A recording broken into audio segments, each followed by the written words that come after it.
मैं अलका ठाकुर हूं और आप सभी का अलका मेडिकल क्लासेस में स्वागत है। आज हम स्टार्ट करने वाले हैं हाइपोटेंशन के बारे में, जिसको हम हिंदी में बोलते हैं अल्प रक्तचाप या फिर निम्न रक्तचाप। अब सबसे पहले ये समझ ले कि हाइपोटेंशन आखिर क्या होती है। हाइपोटेंशन को हम लो ब्लड प्रेशर भी बोलते हैं और ये लो ब्लड प्रेशर क्या होती है, निम्न रक्तचाप क्या होती है। तो आइए बोर्ड पर समझ लेते हैं हाइपोटेंशन या फिर लो ब्लड प्रेशर क्या होती है। अगर हार्ट बीट के दौरान या फिर हार्ट बीट से पहले जो प्रेशर होती है वो नॉर्मल नहीं होती है। अब हार्ट की जो प्रेशर है हार्ट बीट होने के दौरान और उससे पहले वो कितनी होनी चाहिए, 120/80 होनी चाहिए जो ब्लड प्रेशर है।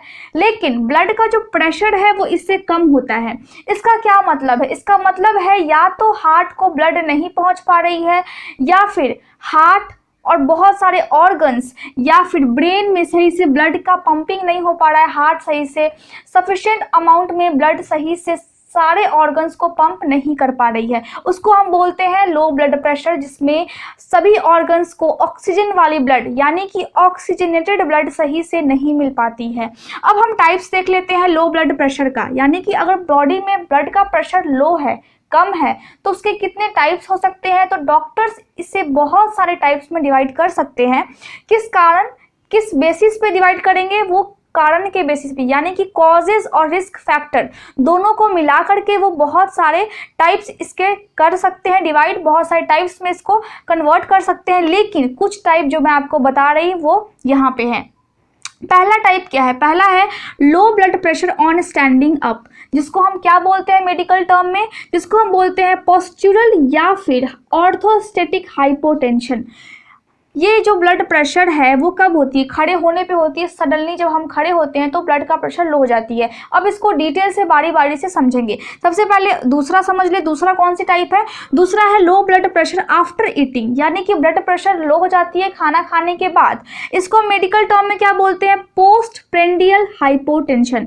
तीसरा क्या है? तीसरा है low blood pressure from faulty brain signals. इसको मेडिकल टर्म में हम क्या बोलते हैं? इसको बोलते हैं हम न्यूरली मेडिएटेड हाइपोटेंशन। चौथा क्या है? Low blood pressure due to nervous system damage, जिसको हम बोलते हैं multiple system atrophy with orthostatic hypotension. अब हम बारी बारी से इन सभी के बारे में समझेंगे। पहले वाले को जान लेते हैं कि लो बीपी ऑन स्टैंडिंग अप, यानी कि पोस्चुरल या फिर ऑर्थोस्टैटिक हाइपोटेंशन में क्या होती है।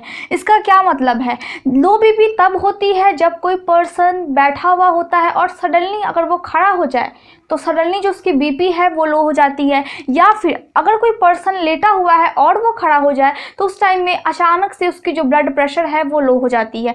किस कारण में, किस कंडीशन में? लो बीपी ऑन स्टैंडिंग अप, यानी कि पोस्चुरल हाइपोटेंशन की कंडीशन में। ठीक है। अब इसके अलावा क्या क्या और कारण हो सकती है पोस्चुरल हाइपोटेंशन की, क्या क्या और फैक्टर्स हो सकते हैं? तो डिहाइड्रेशन, अगर कोई व्यक्ति पानी कम पिएगा या फिर अगर उसके बॉडी में इलेक्ट्रोलाइट की अमाउंट, इलेक्ट्रोलाइट क्या होती है? सोडियम, पोटेशियम, कैल्शियम, ये सभी की जो अमाउंट है अगर वो कम होगी तो उसको इन सभी कंडीशन का सामना करना पड़ेगा। यानी कि अगर वो बैठा होगा तो खड़ा होगा तो उसकी जो ब्लड प्रेशर है वो लो हो जाएगी, और अगर वह लेटा होगा और फिर वो खड़ा होगा तब भी उसकी ब्लड प्रेशर लो हो जाएगी। इसके अलावा दूसरा क्या है? Prolonged bed rest.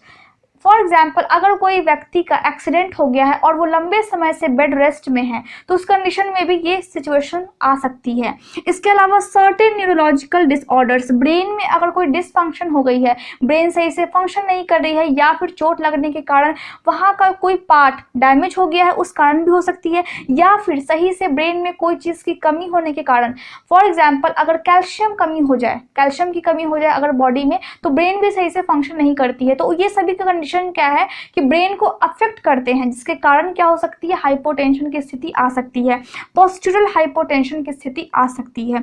इसके अलावा कुछ मेडिसिन है जो कि हाइपरटेंशन में यूज किए जाते हैं, यानी कि अगर किसी व्यक्ति को हाई ब्लड प्रेशर है और वह डॉक्टर से इलाज करवा रहा है तो डॉक्टर जो उसको मेडिसिन प्रिस्क्राइब कर रहा है उस मेडिसिन की वजह से भी हाइपोटेंशन की स्थिति बन सकती है, पोस्चुरल हाइपोटेंशन की स्थिति बन सकती है। और वो मेडिसिन क्या क्या होते हैं जो हाइपरटेंशन यानी कि हाई ब्लड प्रेशर में प्रिस्क्राइब किए जाते हैं? पहला क्या है? Diuretics, beta blockers, then calcium channel blockers, then angiotensin converting enzymes inhibitors, antidepressants जो कि डिप्रेशन में दिए जाते हैं, या फिर वैसे ड्रग्स जो कि पार्किंसंस डिजीज में यूज किए जाते हैं। पार्किंसंस डिजीज क्या होती है, ये सेंट्रल नर्वस सिस्टम सही से फंक्शन नहीं करती है, उस टाइम में डॉक्टर्स कुछ दवाइयाँ देती है पार्किंसंस डिजीज में, तो उन दवाइयों के कारण भी पोस्टरल हाइपोटेंशन की स्थिति बन सकती है।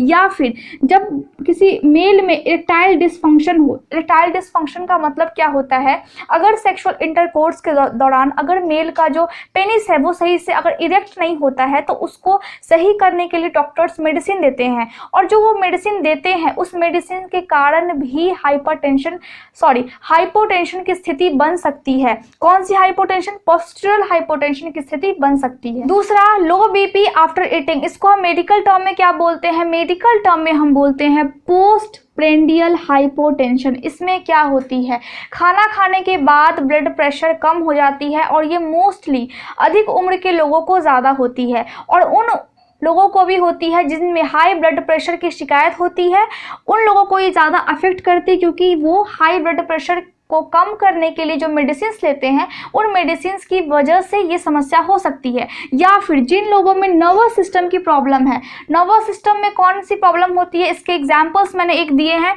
Parkinson's disease. इसमें क्या होती है कि जो सेंट्रल नर्वस सिस्टम है वो सही से काम नहीं करती है। तो अगर किसी व्यक्ति में नर्वस सिस्टम डिसऑर्डर है, नर्वस सिस्टम सही से फंक्शन नहीं कर रही है, फॉर एग्जाम्पल अगर उसको पार्किंसंस डिजीज है, उस कंडीशन में भी खाना खाने के बाद जो ब्लड प्रेशर है वो कम हो सकता है। इसके अलावा हम क्या उपाय कर सकते हैं, हम जो व्यक्ति के जो हाई ब्लड प्रेशर है जो व्यक्ति को, वो व्यक्ति अगर उस ड्रग को लेना थोड़ा सा कम कर दे, डोज उस ड्रग का, या फिर अगर वो खाना खाता है उसमें कार्बोहाइड्रेट्स को कम कर दे, या फिर वो जो खाना खाता है वो थोड़े थोड़े टाइम पे खाए, एक साथ में बहुत सारा खाना ना खा ले, तो उसकी वजह से जो हाइपोटेंशन है, यानी कि जो ये स्थिति बनी हुई है खाना खाने के बाद ब्लड प्रेशर का लो होने की स्थिति जो बनी हुई है वो कम हो सकती है। तीसरा क्या है, low BP from faulty brain signals. इसको हम मेडिकल टर्म में क्या बोलते हैं, न्यूरली मेडिएटेड हाइपोटेंशन। ठीक है, ये कब होती है, अगर कोई व्यक्ति लंबे समय तक खड़ा रहता है, ठीक है, उस कंडीशन में बीपी लो हो जाती है।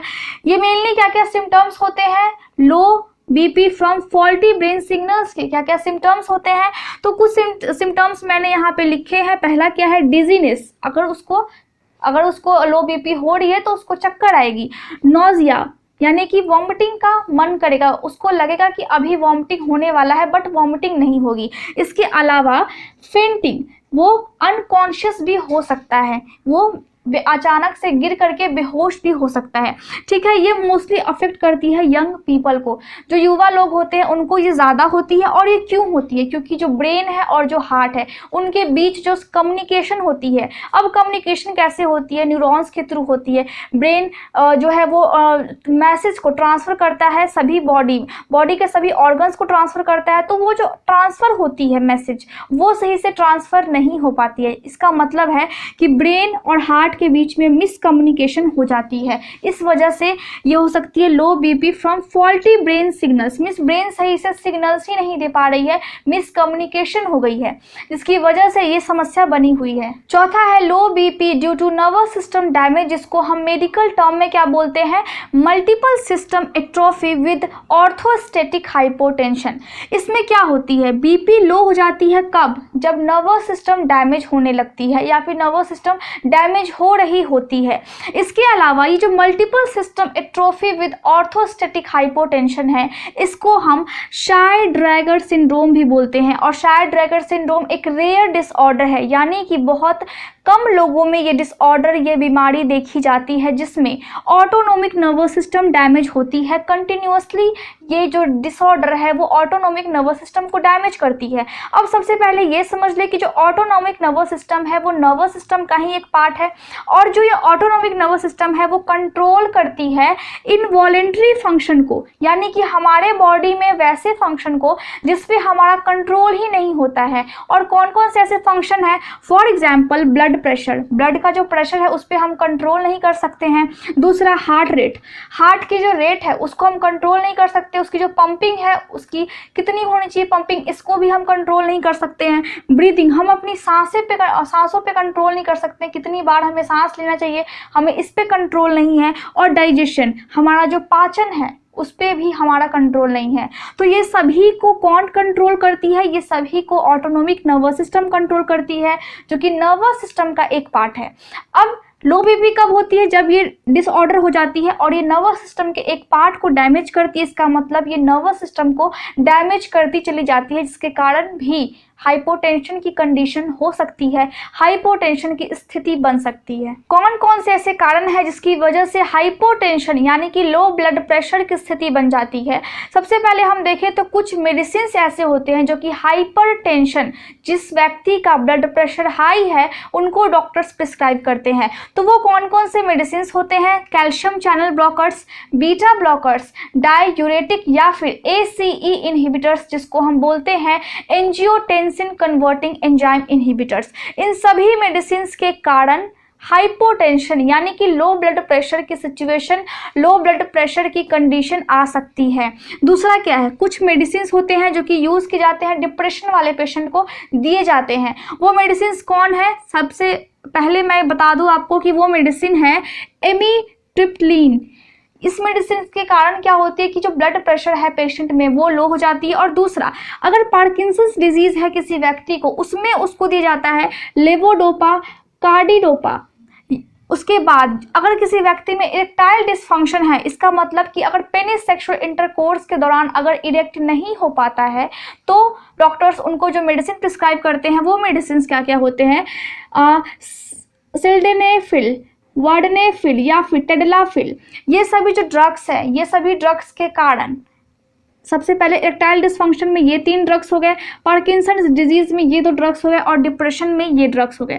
तो इन सभी ड्रग के कारण क्या होती है कि ब्लड प्रेशर लो रहने लगती है उस व्यक्ति में। अगर इनमें से कोई भी डिजीज़ है या फिर कोई भी डिसफंक्शन है जिसमें उसका अगर ड्रग्स वो यूज़ करा है, जिसमें उसको ड्रग्स दिया जा रहा है, इसका मतलब है कि जो उसके बॉडी में ब्लड का प्रेशर है वो लो रह सकता है। और अगर वो लो रहता है तो ये इस सभी ड्रग्स के साइड इफ़ेक्ट्स हो सकते हैं। तीसरा क्या है? Heart conditions. हार्ट कंडीशंस कौन कौन सी होती हैं? अरिथमिया, जिसमें जो हार्ट रेट है वो बहुत ज़्यादा हाई हो जाता है, ठीक है, हार्ट जो रिदम है वो एबनॉर्मल हो जाती है। कंजेस्टिव हार्ट फेलियर की कंडीशन आ जाती है। या फिर कार्डिक टेम्पोनेट, इसमें क्या होती है कि जो हार्ट होती है उसके चारों तरफ जो मेम्ब्रेन होती है, उसमें जो सैक होती है उसमें फ्लूइड भर जाती है, फ्लूइड का एक्यूमुलेशन हो जाता है, वहाँ पे फ्लूइड भर जाती है, जिसको हम बोलते हैं कार्डिक टेम्पोनेट, ठीक है। उसके अलावा पेरिकार्डियाइटिस, ये क्या होती है कि हार्ट की जो सबसे बाहर वाली लेयर है उसको हम बोलते हैं पेरिकार्डियम। तो पेरिकार्डियम में इन्फ्लामेशन हो जाती है, आइटिस जिसमें लगा होता है, इसका मतलब है कि वहाँ पे इन्फ्लामेशन हो गई है, सूजन हो गई है। तो पेरिकार्डियम में सूजन हो जाती है। या फिर लंग्स में प्रॉब्लम हो सकती है। लंग्स में क्या प्रॉब्लम हो सकती है? Pulmonary embolism. इसमें क्या होती है कि लंग्स में एक आर्टरी या फिर एक से ज़्यादा आर्टरी लंग्स की ब्लॉक हो जाती है। अब वो ब्लॉक किस कारण से होती है? ब्लड क्लॉट होने के कारण वहाँ पे ब्लॉकेज हो जाती है, ठीक है। या फिर ब्रेडिकार्डिया यानी कि हार्ट रेट बहुत ज़्यादा लो हो जाता है, जिसके कारण हाइपोटेंशन की स्थिति बनी रह सकती है बॉडी में। या फिर उस व्यक्ति को ये सभी जो मैंने आपको टाइप्स बताए हाइपोटेंशन के, वो सभी टाइप्स में से कोई एक टाइप्स उस व्यक्ति को हो सकते हैं। चौथा क्या है? चौथा है हमारा एक्सेसिव ब्लड लॉस, यानी कि अगर बहुत ज़्यादा ब्लड का लॉस हो जाएगा तभी भी ब्लड प्रेशर कम हो सकती है। इसके अलावा है डिहाइड्रेशन, और डिहाइड्रेशन के कारण भी जो ब्लड का प्रेशर है वो कम हो जाएगा। और डिहाइड्रेशन किस कारण से होती है? या तो वो वॉमिटिंग के कारण होगी, या फिर डायरिया के कारण हो सकती है, या फिर कोई अदर कंडीशन के कारण भी हो सकती है। छठा क्या है? सीरियस ब्लड इन्फेक्शन, जिसको हम बोलते हैं सेप्सिस, और इस पूरे टर्म को हम बोलते हैं सेप्टिसीमिया। इसके कारण भी बॉडी में जो ब्लड का प्रेशर है वो कम हो सकता है, ठीक है। हाइपोथर्मिया यानी कि बॉडी का टेम्परेचर अगर कम रहेगा तो ब्लड का प्रेशर भी कम हो सकता है। Severe allergic reaction of any kind, जिसको हम क्या बोलते हैं, जिसको हम अक्सर बोलते हैं एनाफाइलेक्सिस। अगर एलर्जी हो जाए किसी व्यक्ति में, सीवियर अगर एलर्जी हो जाए तो उसको हम बोलते हैं एनाफाइलेक्सिस। और अगर उसको एलर्जी के कारण शॉक लग जाए तो हम उसको बोलते हैं एनाफाइलेक्टिक शॉक। ठीक है, तो इसके कारण भी हाइपोटेंशन की स्थिति हो सकती है। इसके अलावा है low level of oxygen in blood. अब low level of oxygen in blood को मेडिकल टर्म में हम क्या बोलेंगे, मेडिकल टर्म में हम बोलेंगे हाइपोक्सिया। यानी कि लो level of oxygen in blood ये किस कारण से होती है, एस्थमा, न्यूमोनिया या फिर कोई अदर कंडीशंस के कारण भी हो सकती है, जिसके कारण ब्लड का प्रेशर कम हो सकता है, हाइपोटेंशन की स्थिति बन सकती है। 10वां क्या है, high level of acid in blood. High level of acid in blood कब होगा, मतलब ब्लड में एसिड की अमाउंट ज़्यादा कब हो जाएगी, ड्यू टू रेस्पिरेटरी एसिडोसिस या फिर मेटाबॉलिक एसिडोसिस। अब रेस्पिरेटरी एसिडोसिस और मेटाबॉलिक एसिडोसिस में क्या अंतर है। रेस्पिरेटरी एसिडोसिस का मतलब होता है ब्लड में कार्बन डाइऑक्साइड ज़्यादा हो जाती है, और मेटाबॉलिक एसिडोसिस का मतलब होता है कि ब्लड में कार्बन डाइऑक्साइड ज़्यादा हो गई है, यानी कि एसिड ज़्यादा हो गई है, लेकिन किडनी सही से फंक्शन नहीं कर रही है और उसको शरीर के बाहर नहीं निकाल पा रही है। किडनी इसमें अहम भूमिका निभाती है। मेटाबॉलिक एसिडोसिस में किडनी के खराब होने के कारण ही बॉडी में एसिड की अमाउंट ज़्यादा हो जाती है। किसमें, मेटाबॉलिक एसिडोसिस में। तो इसके कारण भी बॉडी में जो ब्लड का प्रेशर है वो कम हो सकता है, हाइपोटेंशन की स्थिति बन सकती है। इसके अलावा है नर्वस सिस्टम कंडीशंस। अब नर्वस सिस्टम में कौन कौन सी ऐसी खराबियां आएंगी, कौन कौन सी ऐसी कंडीशंस आएंगी, तो क्या कंडीशंस है, डायबिटिक न्यूरोपैथी, यानी कि डायबिटीज़ के कारण नर्व्स का डैमेज होना। डायबिटीज़ होने के कारण अगर नर्व्स डैमेज हो जाती है तो ब्लड का प्रेशर लो हो सकता है, या फिर अगर आपके हेड में चोट लग जाए या फिर इंजरी हो जाए सीरियस, उस कंडीशन में भी, ट्रॉमा हो जाए, उस कंडीशन में भी हो सकती है कि जो नर्वस सिस्टम है वो डैमेज हो सकती है, और अगर नर्वस सिस्टम डैमेज होगी तो ब्लड का प्रेशर कम हो सकता है, यानी कि हाइपोटेंशन की स्थिति बन सकती है। तो इन सभी के कारण हाइपोटेंशन हो सकती है। हाइपोटेंशन के क्या क्या साइन और सिम्टम्स हमें देखने को मिलते हैं, यानी कि क्या लक्षण हाइपोटेंशन होने के बाद हमें देखने को मिलती है। सबसे पहला क्या है, डिजीनेस और लाइट हेडनेस। इसका मतलब है कि वो चक्कर उसको आएगी उस व्यक्ति को जिसमें हाइपोटेंशन की कंडीशन है, हाइपोटेंशन है। फेंटिंग या फिर सिनकोप, यानी कि जो व्यक्ति है वो अनकॉन्शियस भी हो सकता है, यानी कि कभी कभी वो बेहोश भी हो जाएगा, उसको क्या हो रहा है उसके आसपास कुछ पता नहीं लग पाएगा। ठीक है, लैक ऑफ कॉन्सेंट्रेशन, कंसंट्रेशन में कमी आ जाएगी।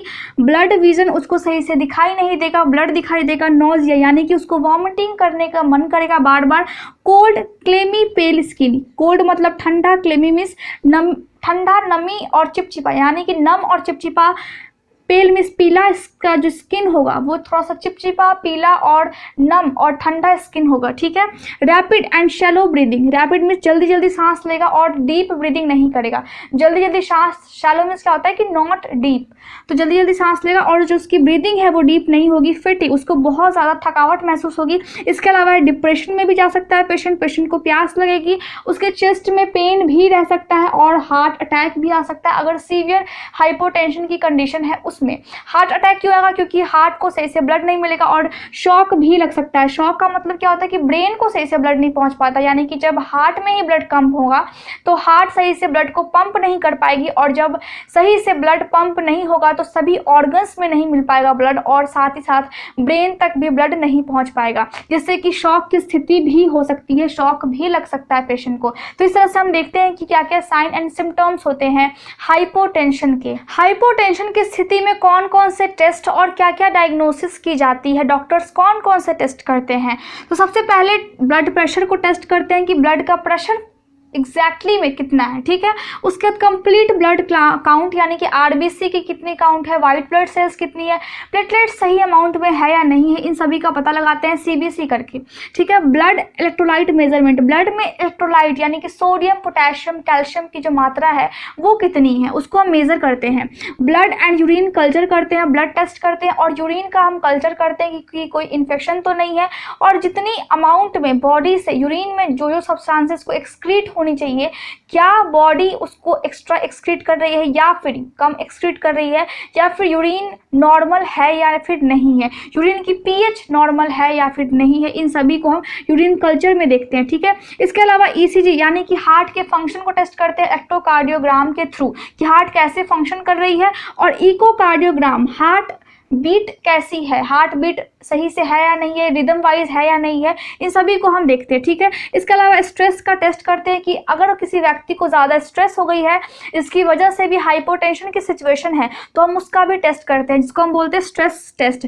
Tilt table test. अब टिल्ट टेबल टेस्ट का मतलब क्या है कि एक पेशेंट को बेड पे लिटा दिया जाता है और उसको अटैच कर देते हैं बेड से, और फिर पहले वो लेटा होता है, उसके बाद हम उसको धीरे धीरे उसको एलिवेट करते हैं बेड को, यानी कि बेड को उठाते हैं और फाइनली बेड पूरा सीधा हो जाता है, जिससे कि पता लगाते हैं कि सोने के बाद जब वो खड़ा होता है, यानी कि जब बेड उठती है, तो जो उसकी ब्लड प्रेशर है वो कैसी होती है, और कहीं वो फेंट तो नहीं हो जा रहा है, कहीं वो बेहोश तो नहीं हो जा रहा अचानक से अगर ब्लड प्रेशर लो हो जाती है उस कंडीशन में, तो इसका पता लगाते हैं टिल्ट टेबल टेस्ट के माध्यम से। इसके अलावा हम अल्ट्रासाउंड एग्जामिनेशन करते हैं। अल्ट्रासाउंड करते हैं लेग की, लेग में जो वेन्स होती है उसकी हम क्या करते हैं, अल्ट्रासाउंड करते हैं, ठीक है, कि वेन्स में जो प्रेशर है ब्लड की वो कितनी है, ताकि वो सही से हार्ट तक जो ऑक्सीजन वाली ब्लड नहीं है, यानी कि जो कार्बन डाइऑक्साइड वाली ब्लड है, जो डीऑक्सीनेटेड ब्लड है, वो हार्ट को सही से पहुंच पा भी रही है या फिर नहीं, लेग के थ्रू, लेग उसको पहुंचा रही है, लेग का जो वेन्स है उसको पहुंचा पा रहा है या नहीं, जिसके कारण क्या हो सकती है, फिर हार्ट में जब ब्लड आएगा तभी तो वो लंग्स में भेजेगी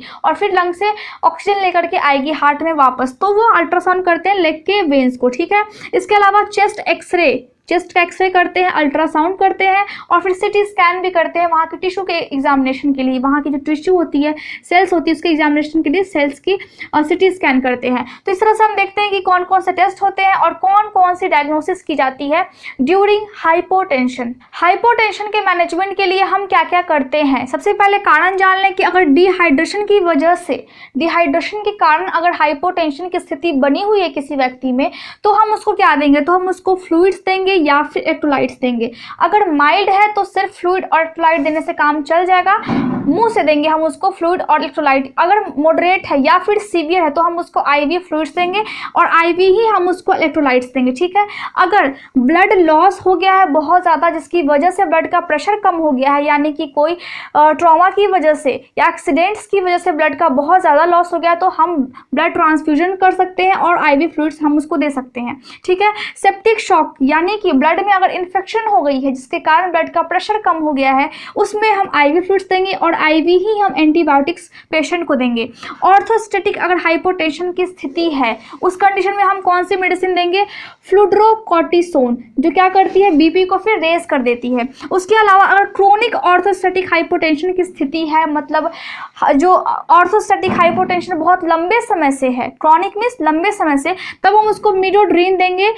इसके अलावा हम क्या क्या और उपाय कर सकते हैं जिससे कि हाइपोटेंशन सही रह सकती है, ज़्यादा पानी पीने के लिए बोलेंगे पेशेंट को। इसके अलावा वो सडन मूवमेंट को अवॉइड करेगा, मतलब अचानक से ना खड़ा होगा ना अचानक से बैठेगा। अगर उसको खड़ा होना होगा या फिर बैठना होगा तो वो धीरे धीरे पोस्चर में आएगा, ठीक है।